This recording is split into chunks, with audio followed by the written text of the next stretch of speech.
E mago mag tuke riwruok matawo tuke mag joma ntiere kod ng'olo bag romo kod riwruok mar riwruoge mar piny Japan JICA ka riwruoge ariyogo temo ng'iyo kaka ginyalo tiyo kanyakla bang' yiero mar apis manyien mar riwruok mar Ability Sport Kenya motelone kalenda ma higani man kod tuke modhuro. Burano bende noyuor kod Jackie Njenga manja jata chenro e riwruok mar joma ni kod nyalo makende ka JICA bende nochung'ne kod Hamada Maho kod Takashi Shimura ma en ker mar kar puonjo ji kaka ginyalo dak gin to kod Daisuke Kasayanagi ma en jalup jagoro maduong' badod bura mar piny Japan mochung'ne ogendni mag piny mangima. Ability Sports Kenya nolero ni wach maduong' magichweyo wengegi sani en iko jotugo ne tuke mag Olimpiks midhi tugi e boma ma Los Angeles higa mar 2028.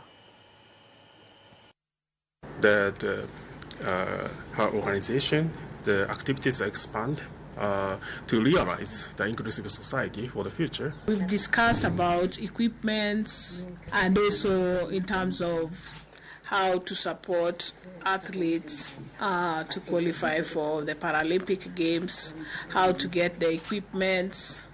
Those are the things that we actually discussed, and we're happy to have them on board, hoping that we will get support from them.